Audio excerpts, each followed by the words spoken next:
We all have a resilience muscle and it's an instinct. Now, like any muscle, the more you use it, the stronger it is. And some people get to walk through life not having to use their muscle as much, where some of us have had to use it our entire life. I used to define it as bouncing back from a challenging experience, but there is no going back. You're not bouncing back. Where are you bouncing back to? And so resilience is the ability to bounce forward from a challenging experience because you're never going to be the same.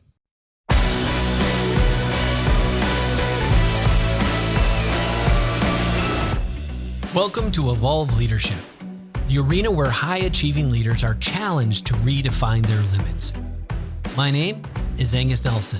I grew up in the United States and I now live in Lisbon, Portugal. I'm an executive coach and I've spent my career advising and training leaders from startups to Fortune 500 companies. And here's what I've learned. An old, ineffective leadership framework will always keep you on a hamster wheel, consumed with work-life balance, burnout, and stress. Here on the show, each week we'll help you rethink the path to achievement. We'll help you discover new principles, new philosophies to the modern leader.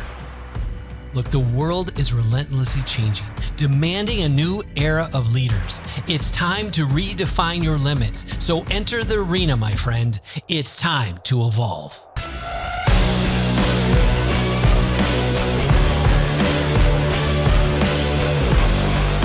Well, hello there. Welcome to the Evolve Leadership Show. I'm Angus Nelson, your host. Today, we're going to talk to a resilience expert.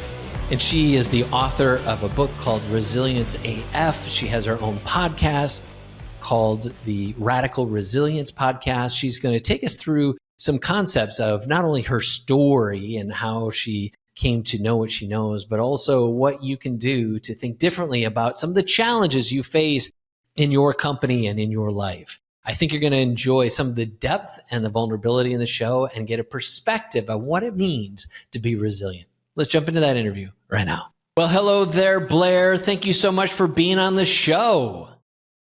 Well, thank you so much for having me. Now, you just shared with me before we got started, you had a little oopsie on your training. Tell us what happened. Ooh, okay. First of all, I hate feet and feet really gross me out. So this is a foot story, but I'm doing a 75-kilometer hike on something called the West Coast Trail on Vancouver Island in June. And so I've been training. So I've been hiking every day and I know I need new footwear. And because I've been wearing footwear that isn't, I'd say, as appropriate as it should be, I've suffered a foot injury and I ended up being in the ER yesterday and had to have a little procedure. And you were a bit resilient in joining us despite your setback. So nice little setup for our conversation today. See what I did there? Yeah, you know what was actually it's funny to me, like I've spent a lot of time in hospitals the last 5 years. So it was like a homecoming. I haven't seen you guys in a while. Everybody okay? Fantastic. You missed me? So let's kind of start there. Let's kind of back up a little bit. You know, today we want to talk about, kind of an emphasis of your life, everything from kind of your mission and how you got here, but it's also like you've got clothing lines, you've got a book all around this concept of resilience. Where did it all come from? Where did it start? Well, it all started August 8th, 1985 when I was born. But really, I never thought I'd be a 38-year-old sober, childless, parentless bird watcher, but I am. And it really started when I was younger. I was very close with my father.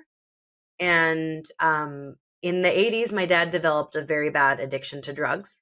And I didn't know this. My mom didn't know this.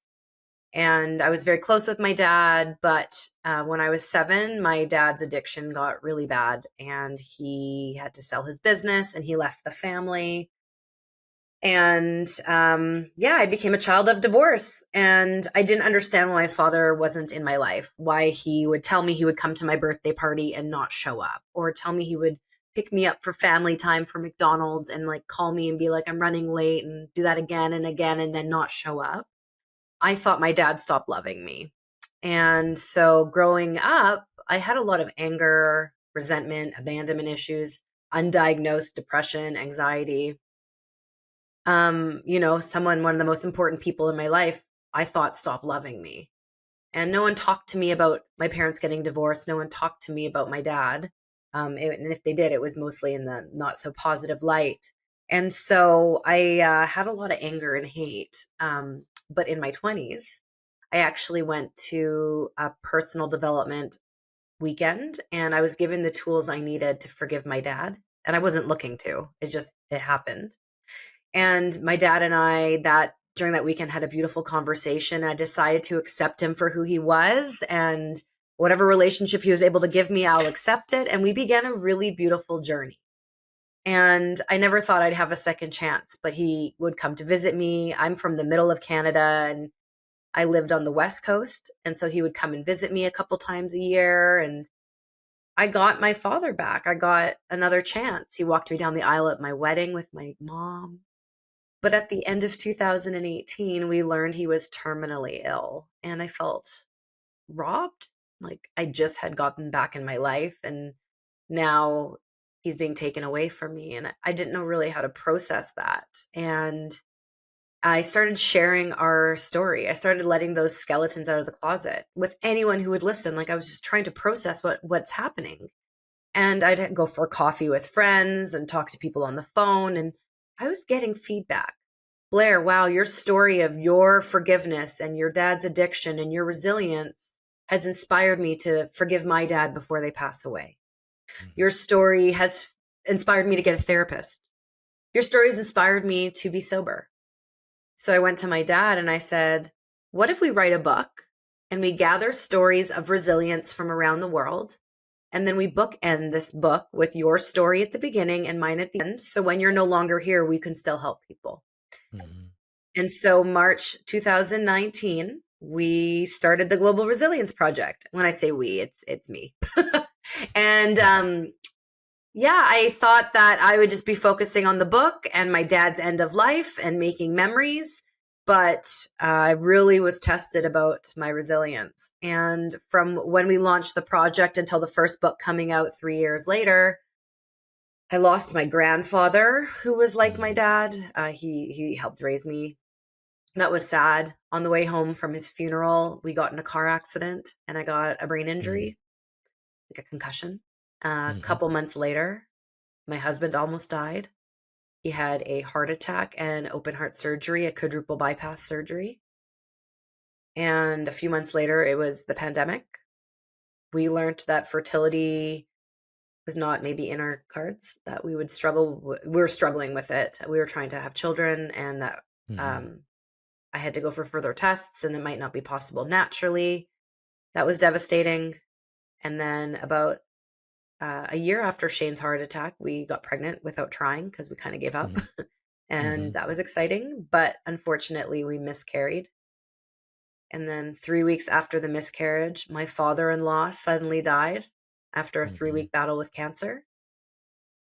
And then 3 months later, my mother suddenly died after a 3-week battle with cancer. And then my father, who miraculously outlived my mom because he was very unwell, he died the same year as my mom, 360 days later. So I wanted to give up many times on many levels. I mean, holding space for people's stories of resilience while trying to survive and run a business. I have a marketing and PR company. It was hard, but I put one foot in front of the other. And my father died in February. And by June, we got our book out. It became an international bestseller. And what I realized was that I ended up starting a global movement because during those 3 years, we started a podcast. We launched a merchandise line. I became a motivational speaker and a writer about grief and resilience. And we started putting on events and people wanted this space. People wanted that information and we were helping people heal. And so that brings us to where we are today. Oh, and also then we put out another book that just came out a month ago. Yeah. So thank you so much for sharing, and a big virtual hug from all the way in Lisbon, Portugal to Canada. When you look at, all of the storyline, I like to say that life prepares us for what life has prepared for us. Like, it doesn't matter what the situation is, hard or dark and dire as it can be.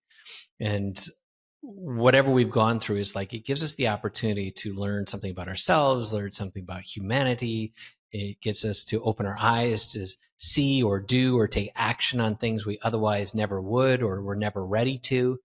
And it becomes an emphasis or a kind of a catalyst to our own growth and transformation if we will allow it.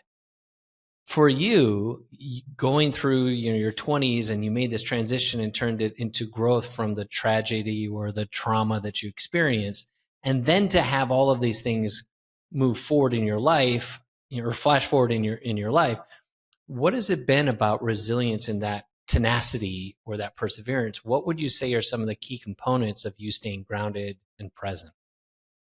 Yeah, that's a great question. And the word resilience, I don't really think I heard a lot about it in my childhood, my 20s. But when I learned my dad was terminal, I decided to use this word. And then the pandemic happened, and then the word became a buzzword. But what I really learned was that we all have a resilience muscle, and it's not something you're going to see on like a body map in an anatomy class or biology class, but it's this invisible muscle that's running through every fiber of our being. And it's an instinct. Being resilient is an instinct. And we all have this ability. Now, like any muscle, the more you use it, the stronger it is. And some people get to walk through life not having to use their muscle as much, where some of us have had to use it our entire life. And I really had to think about what resilience is, because I used to define it as bouncing back from a challenging experience, but I was doing some deep healing and I started thinking about what is resilience.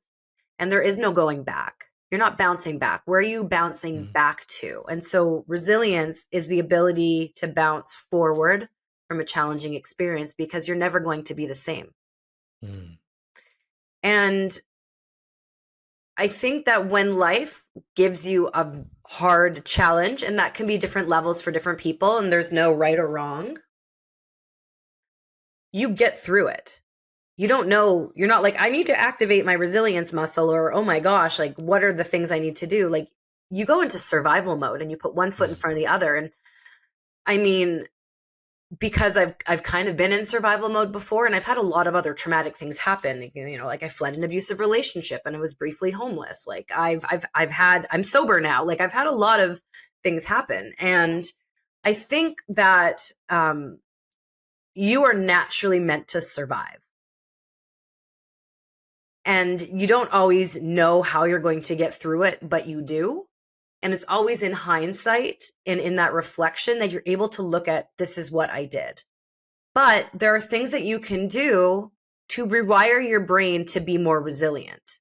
So there are things based on neuroscience that you can do. So while life isn't super hard, there are things you can do so when life does get hard, you're prepared to go through it a little bit easier, maybe a little bit faster. And there are things you can do while you're going through the challenge to help you navigate it with a bit more grace. Okay, so you're now an entrepreneur. You thrusted yourself into, you have to check out her clothing line. Good grief, literally, good grief. The tongue-in-cheek of that is fantastic, by the way, throughout that clothing line. And then you've got the books and, like you said, the organization, the one-person organization in this movement. Like all of these different things that you are putting yourself as an entrepreneur. I've got tons of listeners, you at home, you in the car, you washing your dishes, you mowing the lawn, wherever you might be finding yourself. You're facing challenges where you have to raise a new round. You've got pressures from perhaps venture capital, or maybe you took a loan or an SBA loan, or maybe you've got some family money, or maybe it's just your own. And you're feeling the stress and the strain of entrepreneurship because we are a different species. We're a completely different way of thinking. And you said something earlier about rewiring your brain to prepare for resilience. And what I've observed is that those that have been through difficulties and get into entrepreneurship seem to handle it a little bit more tactfully or a little bit more gracefully than someone who has not. Someone who hasn't been rejected, someone who hasn't been told no, someone who hasn't had, the bumps and bruises and had to face that, muscle being flexed. That challenge is sometimes insurmountable for them. Can you share some of the exercises that would prepare someone's brain for resilience? Yeah. And I think this is really important because it's funny. I was doing things, I've been doing things my entire career that I didn't know were doing this. And I just want to give a little side quest, a side story. So I used to work for a company called Lululemon. You may have heard of it. Yep. In 05 to 08. And I left my job to start my PR company when I was 23 in 2008 at the beginning of the recession. And starting one business was hard enough. But I actually also started a second company by accident because I wanted free yoga. Like I started a health and wellness coupon company. Like long story short, like I ended up building a group buy model after it was a coupon book, then an online community, then a group buy model for health and wellness. And like the moral of the story is just pay for yoga. You don't need to like build a coupon company to get free yoga. But part of that, my mom and I, my mom was my first investor and my only investor. And she and I, because it was so stressful, like I had now a PR company and then I had this coupon company and I'm living in one of the most expensive cities in the world. And my mom and I started every day, we would text each other really positive things. And so I decided I want to create something that people can put on their websites that's branded. And so this is 2008 or 2009 now. And it was a free embeddable widget that people can put on their website from the company. And every day it was uploaded, every day it was updated with something new and positive. And it was called the Daily Emotional Forecast. And it obviously does not exist to this day. Like things were very different in 2008 and 2009. But it's interesting because in 2016, I watched this video. And this video was Sean Acor from the Happiness Advantage. And essentially what he says is that if you practice gratitude every single day at the exact same time, and you list 3 things from the last 24 hours that you're grateful for, and you do this for a minimum 21 days, you'll start to see the world in a more positive way. And I was like, well, that seems too easy and it's free. And I like free. So I set my phone alarm to 9 p.m. I labeled it the gratitude alarm and it's been going off every single day since. And I'm talking like when people are like, how do you think you got through it? And I'm like, it's a mix of a lot of things, but this one thing has been so important. I practiced gratitude with my husband when he was in the hospital for 3 weeks, me, him, his parents, and his roommate. My mom, my sister, and I practiced it in her hospital room the night before she went, or the night she went to sleep for her final time. Her gratitude that day was, I'm grateful for you, you, and you. And my sister and I were like, who's the third you? And she said, me. That was one of the last things she said before she died. And my dad died right at sundown. My uncle made it in time. That night we stood around practicing gratitude. And what I like about the time I chose, 9 o'clock, is because I go to bed early and that's my end of day. And it's just a really nice way to end a day, especially if I've had challenges that day or a hard day. And sometimes I'm just grateful the day is over for my bed and for Advil. But this gratitude practice, I could bet on a lot of my survival has been because of this one practice. So that's one really important way to, rewire your brain, strengthen your resilience muscle. The glass becomes half full. Mm-hmm. And when you've implemented gratitude into your business, you have described you have 14 things going on. You've got plates spinning. How do you keep your shit together? Who said my shit's together? I'm honest. Like, so I don't do it all on my own. Like, obviously, like I try to do it on my own because I'm an entrepreneur, but we're not meant to do it alone. I brought my sister into the Global Resilience Project. She's our mental health director, Alana. She's a therapist. I've hired an OBM. So basically a project manager who basically tells me like, Blair, you need this. Like, I'm going to do these things for you. And okay, great. Yeah. I have a graphic designer. Yes, I can create stuff in Canva, but I have a graphic designer and I have an editor. And so I have people I can hire. I have a web team. So you're not meant to do it all alone. And also when my shit's not together, I'm honest about it. If I'm going to drop a ball, I drop a ball and call it. Like, if something's going to be late, if I'm going to be late on a deliverable, I'm honest about it because mental health and your health is important. And I'm not going to burn the candle at both ends and pull all these all-nighters to deliver something unless it's one of those like, oh God, the world's going to explode if, you don't do it. I take accountability. When I remember I'm an entrepreneur. Like my bread and butter is my Blair Kaplan communications. And, I've been doing that for 16 years. And I brought on a whole bunch of clients right when the miscarriage happened, Dave died, and my mother. And I dropped a lot of balls. And some clients were not okay with that. Yeah. They no longer were my clients. What was I going to do? Some clients were more than accepting. They were supportive. And I think that's the thing, like as entrepreneurs, we want to make everyone happy and please everyone, and we need to make money. But if you don't have your health, and mental health is in there, like if you don't have your mental health, you can't pour from an empty cup. How can you serve your clients? Mm-hmm. And my mom dying was not on my radar. Yes, the miscarriage rocked me, but I was still able to function. I was just very sad. Dave dying was really upsetting as well. And it was kind of going into the holiday season. It was November. So like I had that to kind of like, everyone was busy with holidays. So it kind of was okay. Like I was able to still do my work and show up when I could. And it was, kind of blended in. But when my mom died, I wasn't prepared for it. My mom's mom lived to her 90s and her diet was chicken fingers and Chinese food. So like in my head, my mom was going to live to her 90s, but she learned she had cancer, was told she would be fine, went into the hospital because she was in pain. And they said, you have 2 weeks left to live. And she died 3 days later. I wasn't thinking about that. I didn't have like someone on my team to like take over my work. I still actually had to show up sometimes because I had to make money. And what I wish I would have done was I wish I already had it. I wish I had my OBM. I wish I would have had a bit of a plan in place that like if an emergency happened and I stepped away, that like I knew that someone would be able to communicate or take over for me. But I mean, I think like you don't need to be okay and you don't need to pretend you're okay. And I think by having those honest conversations with your clients who are also humans, they should understand. I mean, and if they don't understand, sometimes they'll understand later in hindsight. And if they just don't, they're an asshole. Yeah. And what like, I'm like core values first, then money. Yeah. So, yeah, I feel you. When you think about, by the way, SOPs, everyone, build your SOPs so you can bring people in and take over standard operating procedures. And honestly, if or hire someone to build your SOP. My OBM is great. She's like, how do you do this? Make a video. And she builds up my SOPs. Yeah. My EA, same thing. Like I don't build these things unless, they're just starting, and then I might shoot a Loom video and, but I'll say, and you perfect this, you make it better. I love people that know how to dot the I's and cross the T's, because I am not that person.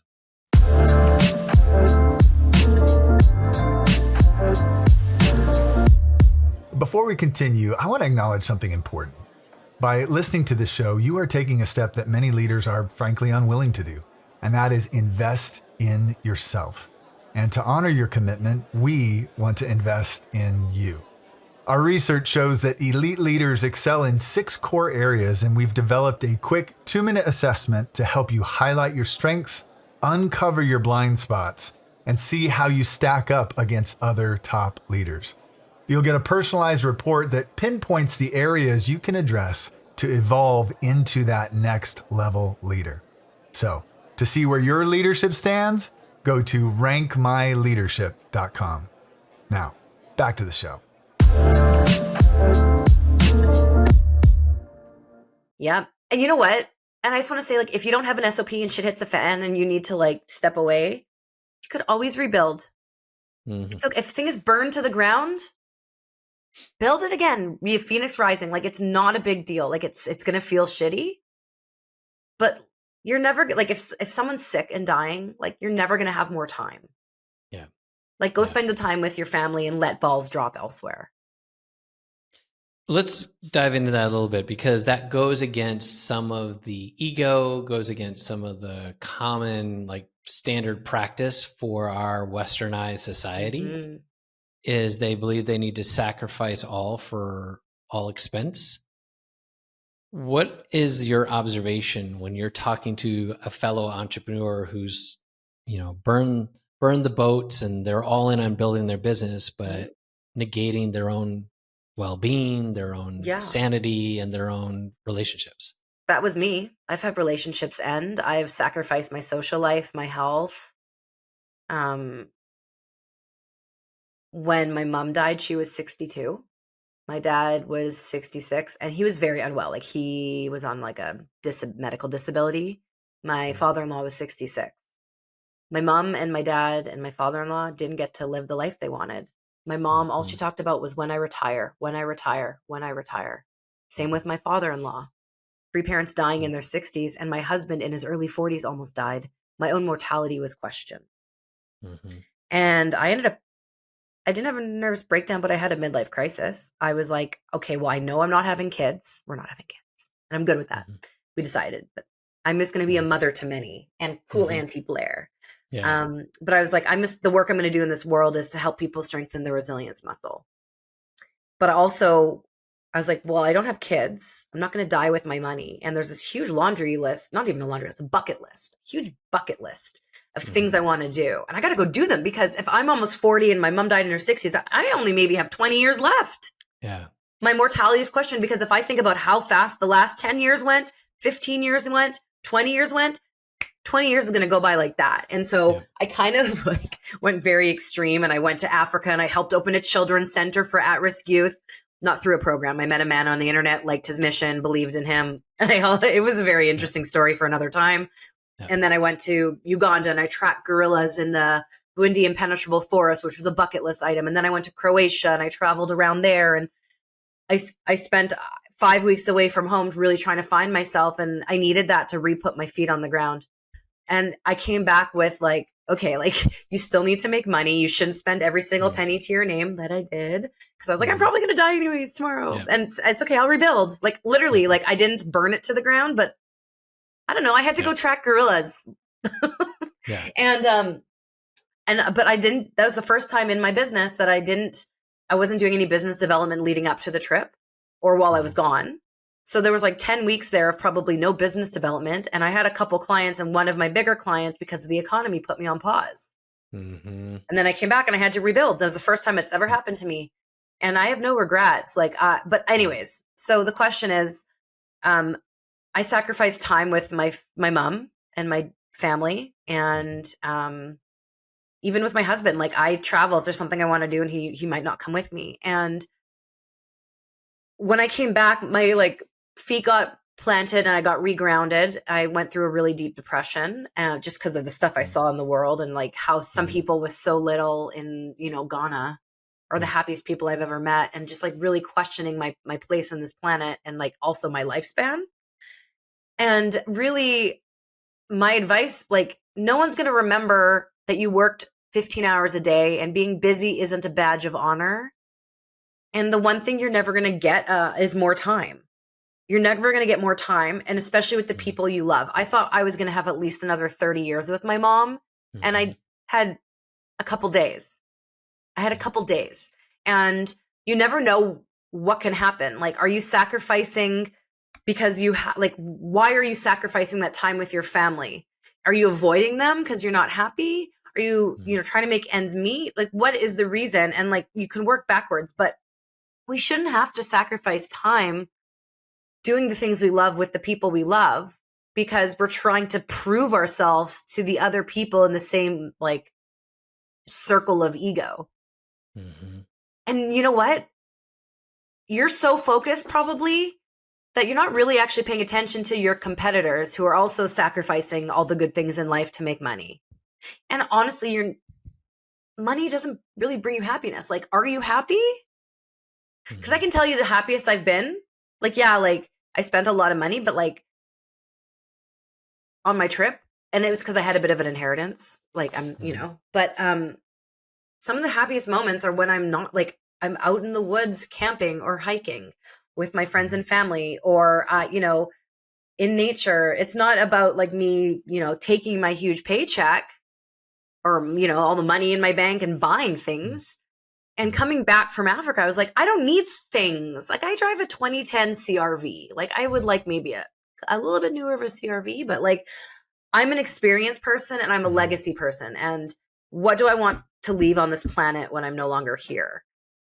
And I think that's an important question for you out there listening who are, burning the candle at both ends, sacrificing really important time with your kids, your partner, your parents, your friends. Yeah. You're never going to get more time. And like, I'm 38. So some of you might be a lot younger. Some of you might be a little bit more vintage. How many people do you know who have died? Because I can tell you that my husband's friend just passed away. It's almost like every month I'm learning of one new person that's very close in my circle who's dying. Mm-hmm. And I'm talking in my age range. Yeah. Let alone parents. I'm watching all my friends navigate parents' illnesses, end of life. So, you do the math. Like, what's important to you? I know in particular what's important to me is being known as vintage. I will embrace that term 100%. I actually tell people, because the term geriatric millennial is a thing. I'm like, I am not geriatric. I'm a vintage millennial. And so that's what I use now instead of like geriatric or old. So I was going to ask you this question, this next generation of entrepreneurs, what would you recommend for them?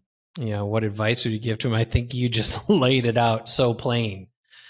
Is this concept, and this is why we live in Portugal, is for all those same reasons. We're in the middle of the pandemic and we're like, what are we doing? What are we doing here? Like, let's go see the world. Let's give our kids a European experience. Let's go see the world through a different lens. Mm-hmm. Let's stretch our boundaries and be surrounded by different languages. I got my ass kicked at the gym this morning with my trainer, and he barely speaks English. I barely speak Portuguese, and we're like Portuglish, as we're trying to like work through things. And I'm like, how do you say wide? Como se diz wide? And he's wide? What? I said, like this. He goes, oh, distant. I said, this sounds like distant. I don't know if that's the same. But what is this one? This is a jepa. I don't know. Preto, peto. Can't say. All of these are adventures. Mm-hmm. All of these shape us. All of these form us, and they give us a new perspective. What was Blair like before trolloping through Africa and et al. Versus the Blair that landed when she got back?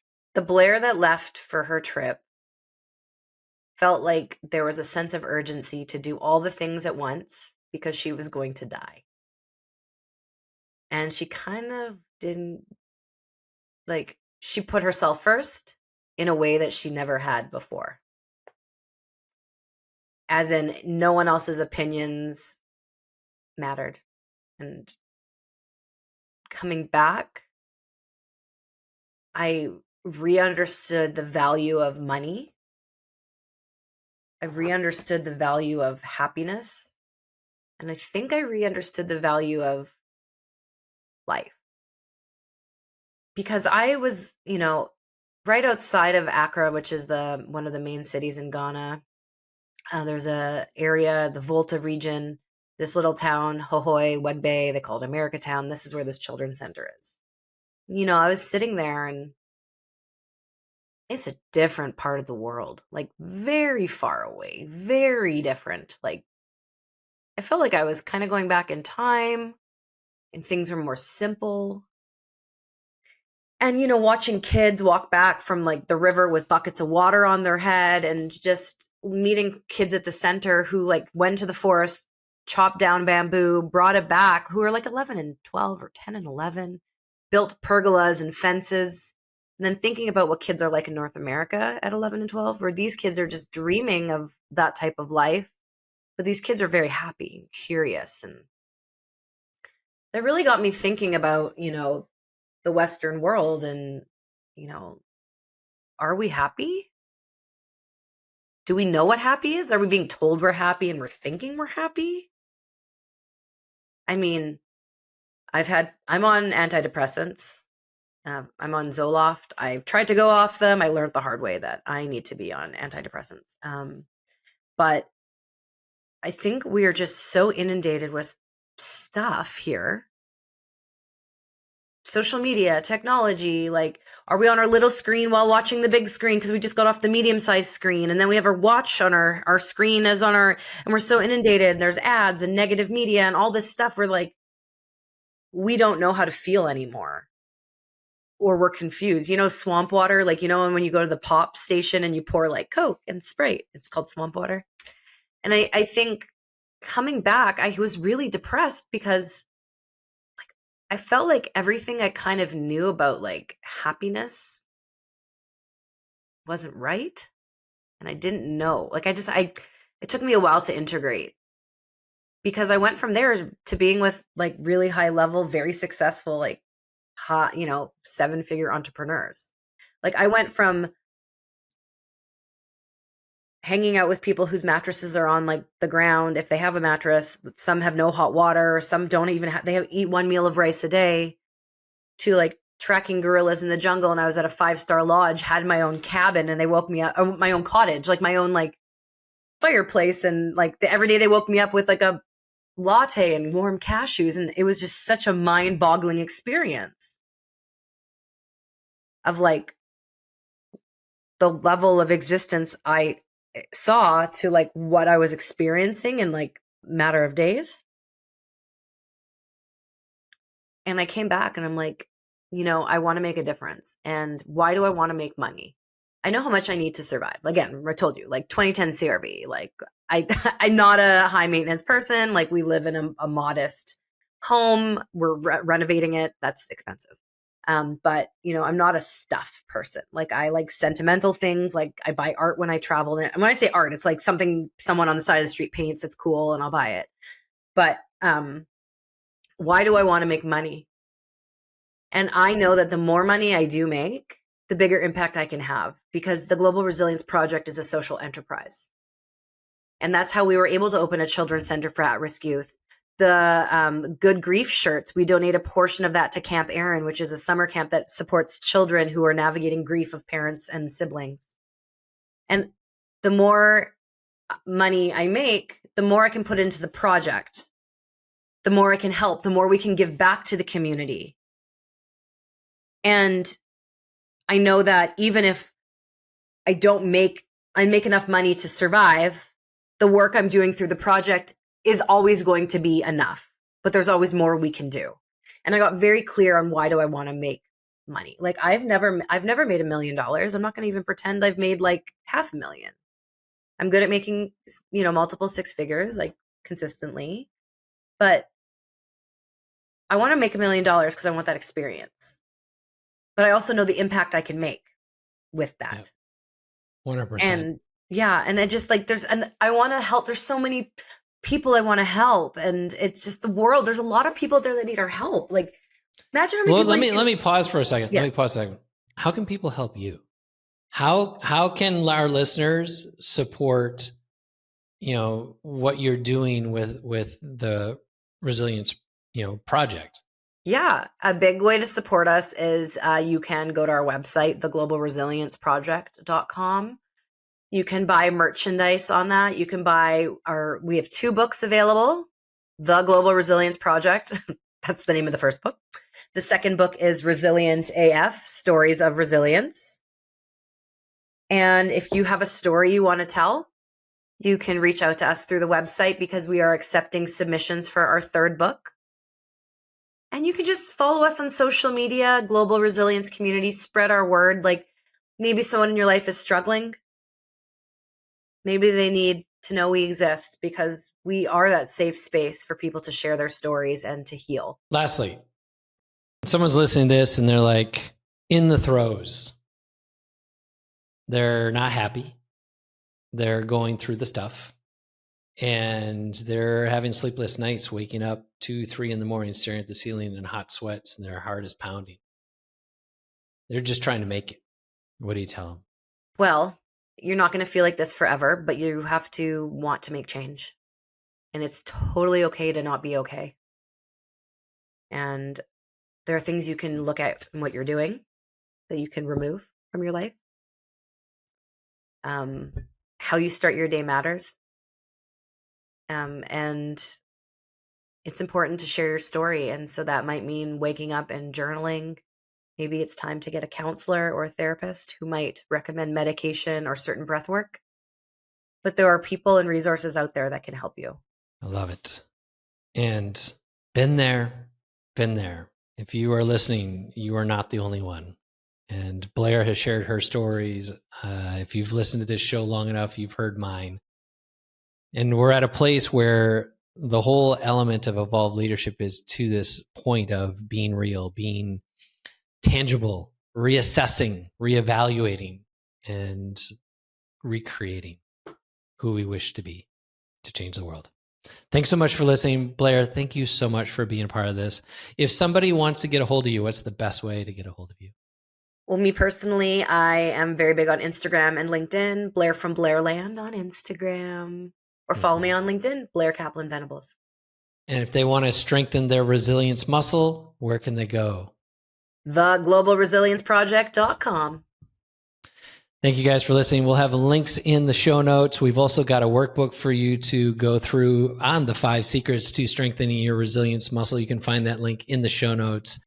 Really appreciate you being here, Blair, having an honest and real conversation. Thanks for having me.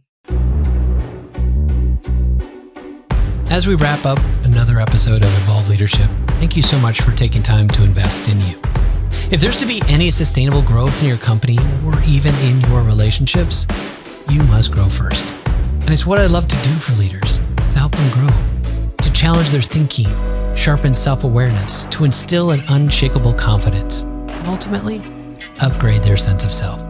And we do this through our proprietary method called Agile EQ Plus, where we're leveraging agile leadership and emotional intelligence.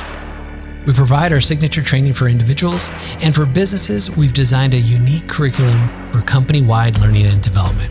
If you'd like to learn more about our training or to schedule a call, you can simply go to evolveleadership.org. And until next time, stay driven, keep climbing, and never stop evolving.